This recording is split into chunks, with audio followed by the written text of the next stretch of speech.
70대 남성 오 씨는 1년 전 길을 가다가 한 남성으로부터 고민이 있어 보인다는 말을 들었습니다.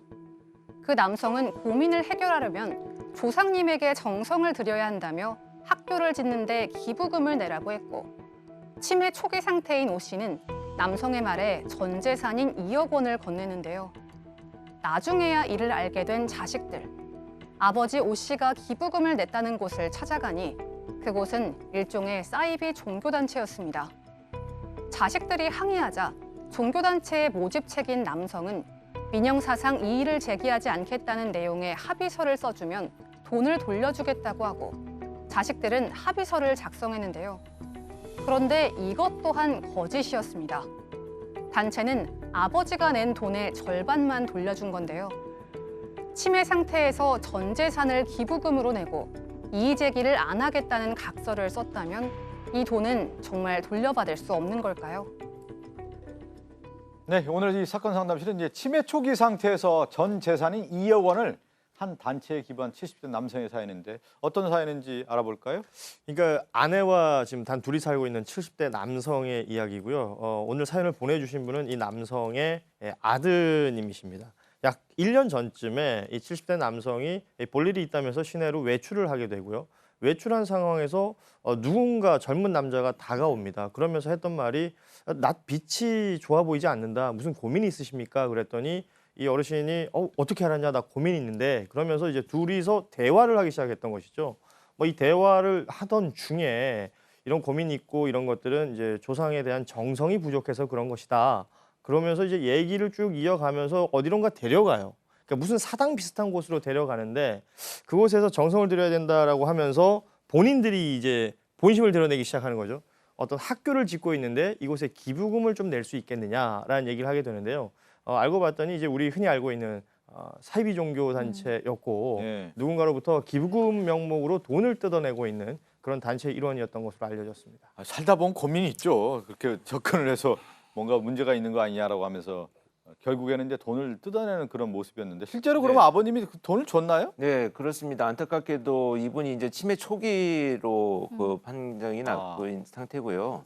사실 이렇게 불안을 야기시켜 가지고 어르신들한테 금품을 이렇게 편취하는 사건들이 뭐 종종 일어나고 있습니다. 근데 안타깝게도 이제 치매 상태에서 이제 정확한 판단을 잘 못하는 것을 이용해서 아마도 이런 범죄가 발생된 것 같고요. 지난 1년에 걸쳐서 이 아버지가 자녀들을 모르게 2억 원이나 이미 돈이 전달된 이런 상황입니다.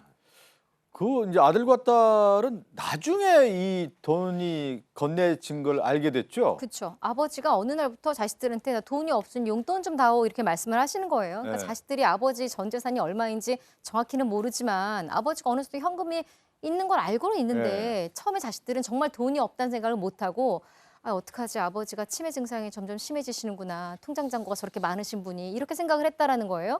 근데 나중에 자꾸 돈을 달라고 해서 돈이 없다 그래서 아버지 통장 잔고 좀 보세요, 돈이 이렇게 많지 않아요라고 하려고 딱 봤더니 통장 잔고가 정말로 0원인 거죠. 그러니까 자식들이 너무 놀라서 아버지한테 이것저것 묻다 보니까 이제 아버지가 여차저차해서 내가 돈을 다 거기다 줬다라고 이제 고백을 하신 겁니다. 당연히 화가 나서 자식들이 찾아갔겠죠.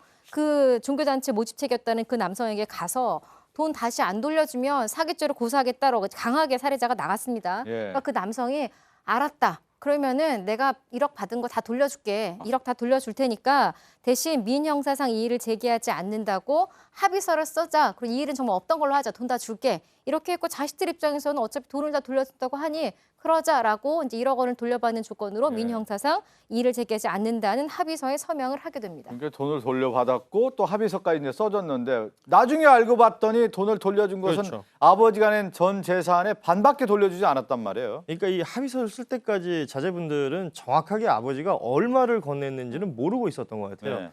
그러니까 합의서 쓰고 그냥 돈만 돌려받으면 된다라는 좋은 생각에 1억 원을 돌려받았는데 나중에 통장을 정리하다 보니까 돈이 여러 차례 건네진 과정들을 보게 된 것이고요. 전부 줬던 돈이 2억이었다는 사실을 알게 된 거죠. 사실은 이 사이비 종교단체가 끝까지 가족들을 속인 게 되는 건데 그래서 다시 이 단체를 찾아가서 항의를 했겠죠. 그랬더니 그때 당신들이 썼던 그 합의서, 민형사상의 책임을 묻지 않겠다라는 합의서가 있기 때문에 자기들은 돈을 줄 수도 없고 그렇게 당신들도 요구를 해서는 안 된다라고 얘기를 한 거죠. 그러니까 여기에서 그동안은 이제 돈만 돌려받으면 큰 문제를 삼지 않으려고 했던 아드님이 화가 많이 나신 것 같습니다. 예. 이 사람들 가만 놔뒀다가는 다른 사람들에게 또 피해를 입힐 수도 있는 것이다라는 생각이 들고, 그리고 무엇보다 이 돈이 아버님의 그 노후를 위한 돈이기 때문에 반드시 돌려받고 싶다라는 이 바람을 가지게 된 것이죠. 그 합의서는 이제 아드님이 이제 작성을 했다라고 하는데 오늘 궁금증 아드님의 그 아들의 궁금증을 정리를 해보죠. 이미 합의서를 쓰고 일부를 돌려받았는데 실제 차액은 돌려받지 못하는 건가요?라는 질문이고요.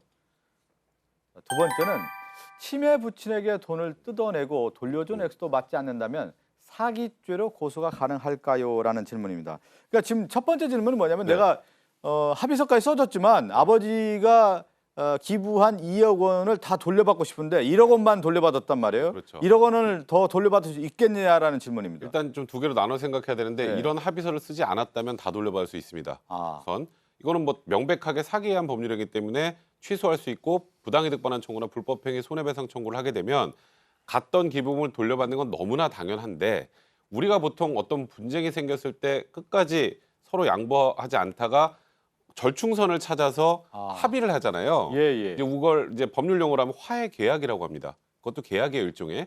근데 총 피해 2억 중에 마치 1억만 받기로 하고 민형사상 이의를 제기하지 않는 합의를 한 것처럼 보이잖아요. 예, 예. 이제 그렇게 되면 원칙적으로는 화해 계약은 참 쉽게 취소하기가 어렵습니다. 아, 왜냐하면 화해 계약은 이런 거예요. 예를 들어서 제가 A랑 지금 이 합의를 해야 되는데 엉뚱하게 B랑 했다. 그러니까 화해 당사자가 잘못됐거나 예, 예. 그리고 이제 이거는 화해 계약은 결국 중요한 게 2억 원에 관련된 걸 어떻게 합의하는 내용이잖아요. 이 2억 말고 다른 문제가 있는 것에 대해서 착오가 있었다면 취소가 되는데 원칙적으로 이렇게 화해 계약을 체결하면 착오로 취소가 잘 안 돼요. 근데 다만 이제 과거 이제 법원에서 이런 판단 한번 한 적이 있었습니다. 이건 사실 합의를 하기 위한 전제 조건. 그러니까 이게 피해액이 1억 원인 줄 알고 1억 받기로 합의를 한 거잖아요. 전제 조건에 대해서 처음부터 상대방을 속인 것이기 때문에 이 합의 자체 효력이 없는 것으로 판단을 해서 돌려받으라고 한 적이 있었기 때문에 쉽진 않습니다만 예, 이번 예. 사안도 결국 궁극적으로 법원을 아. 통해서 재판까지 가게 된다면 민사상으로 돌려받을 수 있는 길은 좀 열릴 것 같습니다. 예. 그러니까 지금 뭐 백성무 변호사 얘기 들어보면 합의 자체가 성립됐다고 하면 돌려받기 어려운데 그렇죠. 그러니까 2억 원으로 알고 1억 원만 있다는 것으로 합의를 했다라고 하면은 결국에는 사기가 성립될 수 있다라는 여지가 있는 거네요. 그렇죠. 일단은 돈을 이게 돌려받을지 받을 네. 수 없을지 뭐 그 부분이 다툼의 여지는 있는데 돌려받는다면 뭐 또 문제가 없지만 만약에 돌려받지 못한다고 가정을 했을 때 결국 속여가지고 기망을 해서 재물 또 재산상 이익을 편취한 꼴이 될 수가 있습니다. 그렇기 때문에 사기죄로 뭐 민사는 민사대로 할 수도 있고요.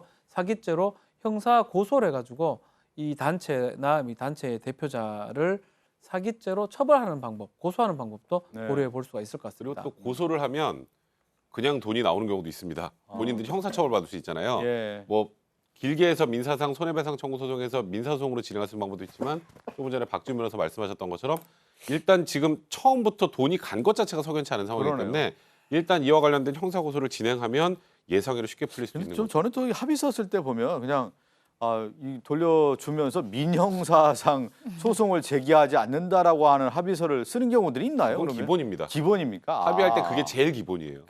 거기서 출발하는군요. 근데 간혹 그런 사건들이 있단 말이에요. 뭐 예를 들어서 아버지가 이런 종교단체나 학교단체에 기부를 했을 경우에 이 부분에 대해 내가 돌려받고 싶은 어떤 소송들이 좀 종종 있지 않습니까? 근데 정말 돌려받기 어렵습니다. 그러니까 일종의 기부라는 걸 법률 용어로 바꾸면 증여예요. 네. 우리가 증여에 관련돼서는 여러 번 이제 방송에서도 말씀을 드렸는데 쉽게 말해서 한 번 줬던 돈은 못 뺐습니다. 다시 못 돌려받아요. 근데 이제 증여 계약을 처음부터 무효화하든지 네. 아니면 뭔가 취소를 해야 되는데 무효할 때 제일 많은 게 이제 증여할 당시에 증여한 사람이 치매 혹은 정신질환이 있어서 지금 이 증여 계약 의미 자체를 이해하지 못하는 수준. 그 의사 무능력이라는 표현을 씁니다. 의사 무능력자와 계약을 하게 되면 그 계약은 무효로 돌릴 수 있습니다. 다만 네. 그 계약할 당시에 증여를 할 당시에 이분이 이걸 이해하지 못할 정도의 정신 상황이었다라는 걸 입증하는 게 일단 굉장히 어렵고요. 네, 또 네. 두 번째로 어느 정도 이해는 했지만 상대방이 속이는 경우 있잖아요. 아. 이번 사안에 정확하게 저희가 알 수 없습니다만 학교 짓는데 돈 넣는다 그러고 엉뚱하게 자기들이 편취했다. 그럼 그건 이제 사기가 될 수 있잖아요. 그러네요. 사기한 법률행위가 인정이 된다면 그러면 취소할 수 있습니다. 그래서 이런 예외적인 사유에 한해서만 징역계약을 취소할 수 있기 때문에 이런 거 지금 어딘가에 기부하고 하는 것들은 굉장히 신중하게 진행을 하셔야 합니다. 이 사건 같이 치매 노인이 기부한 것 이거는 뭐 취소할 수 있을지 또 무효가 될 수 있을지 좀 의문이 날 수가 있는데 이것도 마찬가지입니다. 입증이 쉽지가 않아요. 치매가 사람에 따라 다르고 또 시간적 흐름에 따라서 경도, 중도가 다르기 때문에 예. 이 사람이 의사 능력 자체가 상실됐다. 이것을 입증하기가 쉽지 않기 때문에 한 번 이루어진 증여계약을 나중에 취소라든지 무효로 하는 게 예. 만만치 않은 그런 상황입니다. 그러니까 오늘 상담하신 분은 가장 먼저 아버님이 2억 원을 준 거에 대한 사실을 몰랐다라는 부분에 대해서 확실하게 입증만 한다고 하면 지금 얘기한 것처럼 소송을 통해서 충분히 돌려받을 수 있는 여지는 있다. 이렇게 정리가 네. 되겠군요. 다음 사건 상담실에서는요. 시청자 여러분의 제보를 받고 있습니다. 법에 대해서 잘 몰라 곤란하고 어려움을 겪는 분들은 사연을 보내주시면 저희가 직접 상담해드리겠습니다. 함께 사는 세상으로 갑니다.